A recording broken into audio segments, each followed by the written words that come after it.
So today we're going to be learning how to run the evaluations that you guys created, or if you don't want to, if you decide not to run the evaluation you created, you can run our 300 question power seeking data set. And to do that, we're going to use the inspect library, which is a library that's been helpfully put together by UK AISI, which provides a general framework that different organizations can use, so that if organization A produces an eval, then organization B can very easily see what the eval is trying to do, run the eval on a new model, and it just allows for greater interoperability.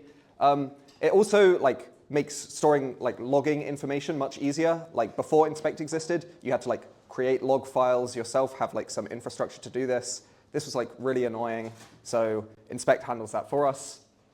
Also, because some evals you're running potentially thousands or even tens of thousands of questions on models, you don't want to be making calls to models in sequence. You want to have some concurrency handling, some asynchronous library. And inspect kind of just handles the asynchronicity for us on the back end, so we don't have to deal with Python's async Python, which is quite annoying to deal with. Yeah, and then like I said, the logs are useful. But I will say there is a bit of a steep learning curve to knowing exactly where all of the different information gets stored in logs. Once you get familiar with it, maybe by the end of today, should be good. But probably it will take time to figure out exactly where all your data is getting stored, because it puts things in not strange places, but places that maybe aren't immediately obvious. But at least it's storing everything, which is great. Okay, this is a quick sort of overview of inspect. So first I'm going to talk about sample objects, but just this diagram provides sort of some intuition for how inspect is piecing all the different things together. So you have sample objects and dataset objects here. These are basically you take your eval, and each eval question becomes a sample object, and the collection of all the sample objects is a dataset object, and this is where your questions are actually getting stored. Then here, you have to design the actual procedure that you want your eval to run according to. And to use that, you use functions called solvers, which basically say, first, we format the question in such and such a way, then we give it to the model, then we get the model to generate a response, then maybe we get the model to generate a response with chain of thought, then maybe we get the model to critique its chain of thought, then maybe we say, okay, the model now outputs its final answer choice out of A, B, C, or D. And finally, we have to have some method to score these answer choices. So there's a bunch of different scorers. So that's here. Today, we're probably mostly going to just use match or answer. But there are other useful scorers, like model graded fact, which basically says, oh, here's the actual answer. I'm going to feed the answer that the LLM gave me and the actual answer to a different LLM and be is this answer correct according to this is what the answer should say.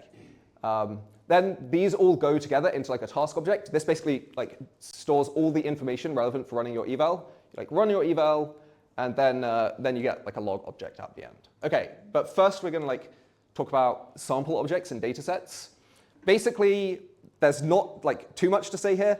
At a high level, we're just field mapping our JSON stuff into our sample objects, just to make it inspect compatible. So inspect expects data sets to be presented in a certain way. Yeah, and we just need to modify our questions so that they're presented in the correct way for inspect. Final thing that all of these things I think are pretty obvious. I don't think you're going to forget to include the system message, the user message, all of these things. If there's metadata, you might forget to include that. And I think it could be quite annoying if you forget to include metadata, because then later when you go back to oh, I want to break it down by category, you can no longer find which question corresponds to which category. So just make sure to include metadata if you want to track it. Okay, I'll stop here. Are there any questions about what I've said so far? Nope. Okay. Okay, the next thing, and this is probably the crucial thing that you guys will spend most of your time on today, is solvers in inspect. So basically, yeah, they determine exactly how the evaluation is proceeding. So should I format the multiple choice question? Should I get the model to generate a chain of thought? Should I use a different model to critique what my original model has said? All of these things can be done with solvers. And yeah, they're pretty flexible. You can code a solver to do pretty much anything you want it to do. So they technically are not interacting with like the question and the LLM API. Inspect stores all of this stuff in a single like task state object, which just like tracks, okay, I'm asking this question. Where in the like process of asking this question am I? This is like my current task state. So, okay, maybe I've like just asked the model to like generate a response. The task state is like storing all of that information. Task states are kind of annoying to deal with. So yeah, but basically you just need to know that they have like user prompt like attributes, system prompt attributes, and like all of the other attributes like mostly are handled by inspect on the back end. Yeah. Oh yeah, messages and yeah, output, which is like the most recent response of the model. I think this gets overwritten each time the model like generates a new response. Okay, are there any? Yes. So like, is it a script that we write that is the solver? Like, or how configurable is it? It's like quite configurable. So it's kind of like a script, but maybe more like general than a script. So because I could write a solver that says, like I'm asking this question, then I'm getting the model to respond, then I'm like getting Claude to critique the model. Okay, this is like kind of off script. Like Claude might say something that like I'm not sure what Claude's going to say. Then the model like responds to that criticism. Then the model like outputs a final answer or something. So it's like it's more like a high-level procedure of how the eval is going to run. You could just make it into like a precise script if you wanted to. Like you could make that happen. But it's more just like what order of like operations am I going to do in my eval when I ask this question? Because we had like the scenario where we would kind of want to have two questions in one every time. Is something like this possible with the solver? So like how would you have two questions in one? So we had like we wanted to do for power seeking, have a model just without the context of the question estimate how many resources it would need for a specific task, and then put it in the scenario where it's like, you are in this scenario, blah, blah, blah. Which of these options do you choose? And then see whether like preemptively when it was just saying like what resources are required, whether that matches the option that it chooses later. Like, Are these things happening concurrently or are these two separate? If they're two separate things, then they could just like both happen independently in different tasks. so they can happen independently, but the first would be like the answer, like kind of the ground truth for the second one. Oh, as in then the option gets fed to the model. Not the option. The answer gets. Yeah, we would want to compare that as like, okay, this is the answer that the model thought it needed, and see if they match. So, yeah. And we were thinking that's not possible with inspector. I think this is possible. It's just going to be like slightly annoying because what you're going to have to do is like edit your like choices, your like choice. So task state has like a set of choices. Yeah. You're going to have to like edit your choices to include the output from the model, like on a previous question. Yeah, and you might need to like reset the messages history. So it might be better to have them be interdependent, and then like have these two things running in sequence, not in like parallel. And then yeah, and then in this like the second run that you're doing, you like wipe the model's memory and you like take the answer that the model gave to begin with and like get the model to choose an option. Yeah, but maybe it's easier if I like come and see those precise details in person. Yeah. Yep. So just to like clarify your answer there, you're saying that like one task state object corresponds to only one conversation with an LLM? Yes, exactly. Yeah. Anything else? Nope. Okay. Yeah, so this is like basically the broad outline of what a task state is going to look like. So yeah, solvers act on the task state. So you'll like define a solver here. You like always write async so that like inspect can do stuff asynchronously, like you're defining an asynchronous function. And it like takes in a task state and it's going to return like another task state that has been modified in some form. So like here you might like change the input, like task state.input, and give it like, oh, my input is now going to be like my system prompt and my user prompt. And then I'll get the model to, and then like the next solver might be like, get the model to respond. Okay, yeah, that's all I have about solvers. So scorers, yeah. So we need to so once the model has answered our question, we need to figure out a way to actually determine whether this answer is the answer matching behavior or the answer not matching behavior. And scorers basically allow us to do this. So yeah, you have the match scorer. This does actual text, what's the word? Regular expressions to regex to find, I think it looks at the end of the evaluation and then the beginning of the evaluation, and it sees if a letter A, B, C, or D is present, and then it's okay, the model answered A, B, C, or D. There's other solvers that you can use, so there's an answer solver. This looks for answer colon A, and you can just tell the model to respond in this way, and then it will always be able to find, okay, the model said answer, and then it outputted its final answer. And then, like I said before, there's model graded fact, where you can look at where you get a different model to look at the evaluation and kind of qualitatively judge whether this is the right answer or the wrong answer. And inspect stores the outputs of these scorers are going to be correct or incorrect.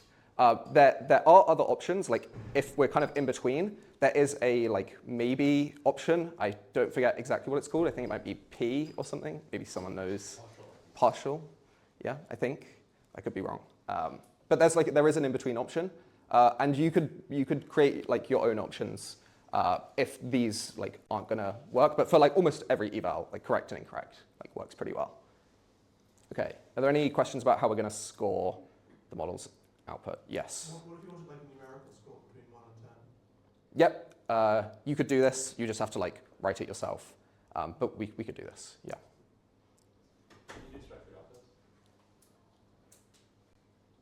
I'm not sure. Probably you could, but I'm not familiar with people doing structured outputs. Do you mean structured outputs for scoring, or? For the answer. To make it easier to score. As in when I tell the model to answer, I tell it to answer in a structured output. I'm sure I think you could, but I haven't seen it. Usually if you tell the model to answer capital letters answer colon an output, this just works pretty well out of the box. Models tend to do this. Anything else? Nope. Okay. And then, yeah, finally, all of that information gets stored. So the solvers that you're going to run, the data set you're going to run the evaluation on, and the scorer you're going to use to score the output get stored in the task class. Yeah. There's basically two task classes that I think you definitely should write today. One is the actual evaluation you want to run. So this should just be okay, how power seeking is a model if I ask it a bunch of power seeking questions. Obviously, you can write multiple different evaluations, oh, does it become more power seeking if I use chain of thought? Does it become more power, less power seeking if I get it to criticize its answer? Maybe if I give it a custom system prompt in each of the questions, this is going to lead it to have more power seeking behavior. But also, I would strongly recommend that you do some form of baselining task. So this basically just goes through your eval, asks the model all of the questions, and says, okay, if you were maximally power seeking, what would you choose? Which option here is the maximally power seeking option? And this enables us to kind of get some control for, okay, either my question might be really bad, or the model might just be dumb and not know what the actual power seeking option is. And we can control for this. Same thing goes for sycophancy or any of the other properties you guys have been working on. Does anyone have any questions about the tasks that? Nope, okay. And then, yeah, finally, to actually run the evaluation, you just run this eval function. So there's multiple ways that you can run an eval and inspect. You can run it from the command line, where you just do inspect eval your task. This is kind of annoying because you need to set up a different Python file to call this Python file in the command line, and then it runs through the entire Python file. I'm sure some people are familiar with how command line stuff works. I don't really use the command line because it's much easier to just in Python say, I want to eval this. I'm going to call the eval function. And you need to specify what model you're going to run the eval on. You need to specify the directory that you're going to send your logs to. This can get pretty confusing pretty quickly if you aren't consistent about where your logs get sent to, because you can't actually change, as far as I'm aware, you can't change the name of logs in inspect because of something that I'll talk about later, which is the log viewer. But yeah, inspect uses the specific names of the logs to access certain information about the file. so you can't change the name. So make sure you're like storing them in files that are like going to be informative, because otherwise the names are like not really going to tell you anything. Yeah. Oh, and also you like don't need to set up a client. Like inspect automatically accesses your API key, so it should be good. Okay. Yeah, and then at the end, inspect outputs like an eval log. So they used to do this in .json format, which was really useful because then you could go in and like read the JSON and understand how the eval is working. Currently, they do it in .eval format. I think you can like pass output JSON as an argument when you call the eval function, but I'm not sure how well this works. Yeah, so currently they output in .eval format. This makes it like much harder to read, but you can still like access all of the attributes using like, you know, just like loading the object in and like calling object dot like eval dot like questions or something.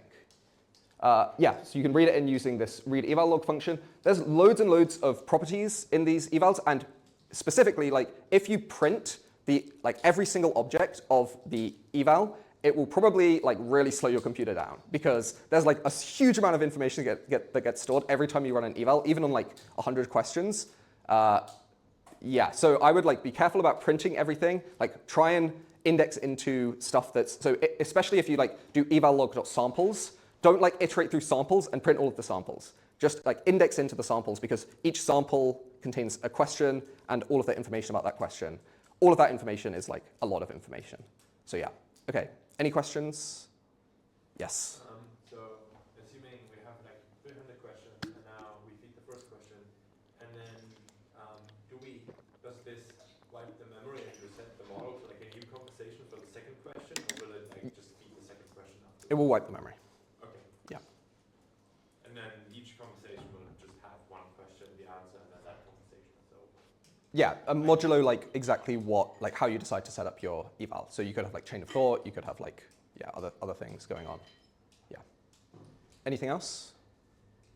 Moral comment, there's also like a GUI they provide to view the notes. Yes, I think. Oh, maybe I don't have a slide. Okay, the inspect log viewer is like really, really nice. You should definitely get familiar with how to use the inspect log viewer. It's like definitely in the content for today, but basically you just go into the command line and type inspect view. There might be some issues because we're trying to view something that's locally hosted, but it's going to be locally hosted by a remote machine. I think we can like fix this by setting up port forwarding stuff on your VS Code. But if anyone has issues with that, then like come and talk to me and I can fix it so that you can see the logs. Basically, this is going to like show you like at a high level all of the like summary statistics and information about your eval, and you can like zoom in on specific questions and see how the model answered. It's like quite useful. Yeah, I would like get used to using the log viewer. Yes. If you get VS Code extension, it works nice. Yes. Yeah. Oh yeah, yeah. The inspect VS Code extension. Yeah. Yeah. It probably makes sense for you guys to like download this before using the log viewer. Yeah. That's easier than setting up port forwarding settings. Okay, yeah, so basically, I think today, like, apart from exactly how you want to set up your, like, and run your eval, it's, like, not super conceptually difficult. I'm sure, like, most of you already have some, like, thoughts about how you're going to run your eval. So I think most of your time should be spent, like, trying to see, okay, how can I, like, get more information about, like, if I, like, prompt the model differently, does it, like, answer differently? If I give it, like, a certain system prompt, like, is there a confounder, right? If I give it a system prompt, so remember my like baseline example, I ask it to like be as power seeking as possible, see if it can answer the power seeking question. Well, what if I like ask the model to be as like, I don't know, what's something that could be correlated with power seeking, like as competent as possible, or as like capitalistic as possible or something. And then I'm like, okay, maybe the model's just like a hardcore capitalist and it thinks that like everything that is like capitalistic is power seeking or something. So yeah, like using baselining, you can kind of try and get an estimate for like how many confounders there are for your data set. And then you can just like write new solvers that like make it very easy to like conduct your eval. Also, there might be, I'm not sure, potentially in the content when I wrote it, there might be some snark about the inspect docs because when I wrote it, the inspect docs were like not great, but they're like much better now. So if you don't like know exactly how to implement something, you can like refer to the inspect docs. And then at the end, like it would be great to see some like cool graphs of people's like eval results and like baselines and like standard deviation like error that you guys get. but I don't have like code that's just going to like automatically do this, because depending on the precise details of how exactly you run your evaluation, you might want to like plot different things. But like, don't write plotting code yourself, for the love of God. Like, use Claude, use Copilot. Like, you should not be writing plotting code. It's like very easy to get Claude to do this. Okay, I think that's it. Any questions about like the whole big picture or anything? Yes. Yeah, just a weird one, but how expensive is it to pass the 100 questions through it? And like, assuming, I don't know, I would do this on a daily basis, like, yeah, how much is like one pass for 200 questions? It does really depend. So when I did it, it really depended on whether you are using chain of thought, because basically input tokens, you can basically like rounding error, they're basically free. They don't cost very much, unless your task is like purely input focused. But input tokens don't cost very much. If you get the model to output stuff, that's like where costs come in. I think for 300 questions, if I'm using chain of thought to answer each question, I don't know, maybe like, depending on the mod, like if for 4.0 mini, maybe like 5 cents, maybe. Like, I think for like 4.0, actual 4.0, maybe like 30 cents or something. Like, but it should be fine. Like, let me worry about the API budget. You guys haven't come close yet. So you guys need to be like asking models more stuff. Okay, anything else? Yeah. Yeah, is there some feature in spec for getting like error bars by rerunning questions? No. This is not built in as far as I'm aware. Yeah. Sorry, what was his question? If there's some feature in inspect for getting error bars, but yeah, I don't think there is. I think most of your error bars could come from like rerunning the evaluation or yeah, something like this. Pardon? You can run multiple epochs. You probably can do some sort of error bar. What do you mean, run multiple epochs? So like when you run an inspect task, you can pass a flag for like the number of epochs that you run through the whole eval. So it runs like each task n times. You can probably do some sort of like error bar per question. Yeah. But you'd have to calculate the error bars yourself. Yeah, I'm not sure. Yeah, I think they do give like standard deviations for questions. Like I know that these metrics are recorded. Yeah. Okay. Who has adopted inspect? So Apollo has adopted inspect. I'm not sure if Meter has adopted inspect. Their own framework. They're on their own framework. But I saw like for the benchmarks and agentic in the meter side, they're like reporting stuff to inspect, so they do recommend inspect also. Yeah. And then obviously UK AISI. I'm not sure if is there like another big eval organization that might or might not have moved to inspect? The only ones I can think of are like Apollo, UK AISI, and Meter. Is there another one? USAC uses it. USAC, yeah. Epoch AI sometimes also. Oh yeah, I know Epoch AI uses it, yeah. Yeah, like pretty much it's like, I would say it's at this point kind of industry standard, just because like it's getting maintained pretty well. When people want features, they tend to get added. Yeah. Okay. I think we're all good. Anything else? Nope. Okay. Yep, that's it.